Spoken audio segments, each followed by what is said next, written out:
ఇనుగుర్తి మండల కేంద్రంలో ఆనాటి కాంగ్రెస్ ప్రభుత్వం పంచింది. ఇప్పుడు పేద వర్గాల ఇండ్ల స్థలాల భూమి అన్నక్రాంతం. నేటి కాంగ్రెస్ ప్రభుత్వం ఇందిరమ్మ ఇండ్లు నిర్మించాలి, బాధిత కుటుంబాలకు న్యాయం జరగాలి. మహాత్మా జనతాధికారి సమితి అధ్యక్షులు చాపర్తి కుమార్ ఘాట్గే డిమాండ్ చేసిండ్రు.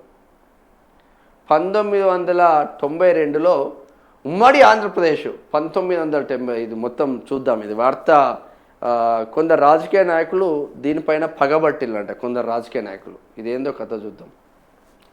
ఆనాటి కాంగ్రెస్ ప్రభుత్వం హోం మంత్రిత్వ శాఖ చేతుల మీదుగా బీసీ, ఎస్సీ, ఎస్టీ, మైనార్టీ పేద వర్గాలకు ఇళ్ల స్థలాల పట్టాలు అందించారని మహాత్మా జనతాధికార సమితి వ్యవస్థాపక అధ్యక్షులు చాపర్తి కుమార్ ఘాట్గే ఇళ్ల స్థలాల బాధితులతో మాట్లాడుతూ అప్పటి ఇనుగుర్తి గ్రామ మాజీ సర్పంచ్ గుజ్జునూరు బొందయ్య ఒక ఎస్సీ బిడ్డ, సర్పంచ్ల ఫోరం కె సముద్రం మండల అధ్యక్షునిగా 1992లో ఉమ్మడి ఆంధ్రప్రదేశ్ కాంగ్రెస్ ప్రభుత్వం మహబూబాబాద్ నియోజకవర్గ శాసనసభ్యులు Jannareddy Janardhan Reddy, Warangal parliament member R Surender Reddy ఆధ్వర్యంలో రాష్ట్ర హోం మినిస్టర్ అలపాటి ధర్మారావు చేతుల మీదుగా ఇనుగుర్తి గ్రామ ప్రజలు బీసీ, ఎస్సీ, ఎస్టీ, మైనార్టీ నిరుపేద వర్గాలకు 153 పట్టాలు ప్రభుత్వ పరంగా పంపిణీ కార్యక్రమం చేపట్టడం జరిగినది. భూమి విస్తీర్ణం 8 ఎకరాల 24 గుంటలు.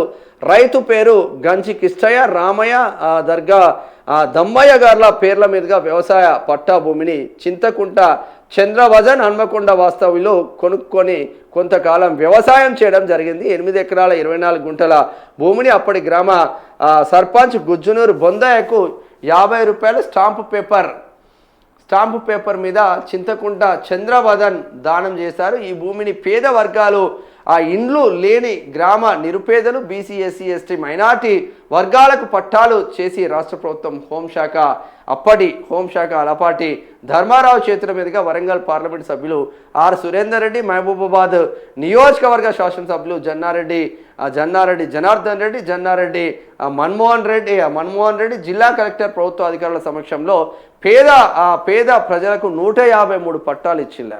153 పట్టాలు. ఇప్పుడు ఈ 153 పట్టాలు ఏమైపోతుందంటే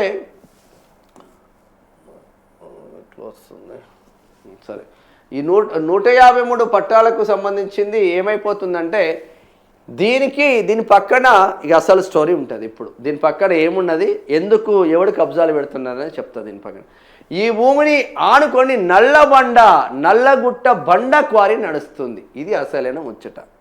ఈ 8 ఎకరాలకు ఆనుకొని పేద వర్గాలకు అప్పుడు ప్రభుత్వం పట్టాలు ఇస్తే వాళ్ళకు ఓపిక లేదు, కట్టుకునే స్తోమత లేదు, వదిలేసుకున్నారు.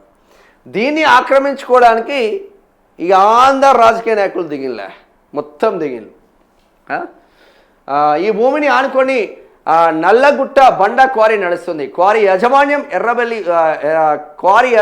ఎర్రబల్లి ఉత్తమ్ కుమార్ రావు క్వారీ నడుస్తుంటే ఆ రాళ్ళు గుడిసెల మీద పడుతున్నాయి, మనుషులకు దెబ్బలు తగులుతాయి అని పేద వర్గాలకు ప్రభుత్వం ఆశ్రమం పాఠశాల వెనుక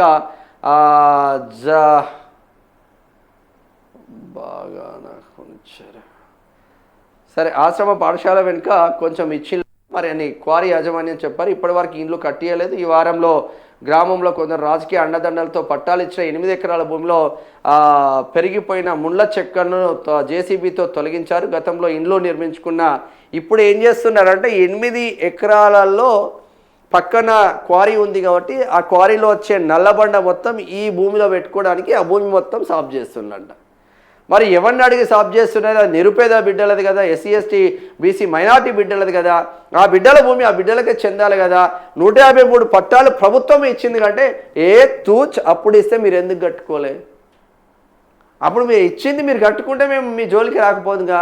భూమి ఖాళీగా ఉన్నది కాబట్టి ఇప్పుడు పెద్దల గద్దల కళ్ళు వాళ్ళని టీఆర్ఎస్ తోడు, కాంగ్రెస్ తోడు అందరు కలిసి ఆ భూమి పైన కన్నేసి చేస్తూ ఉన్నారు. ఆ భూమి దగ్గరికి మనం కూడా వాళ్ళు ప్రోగ్రాం పెట్టుకోమని చెప్పినాం. రేపు ఎల్లుండో అక్కడికి పోయి ఆ బాధ్యతతోనే మాట్లాడించే ప్రయత్నం చేస్తా.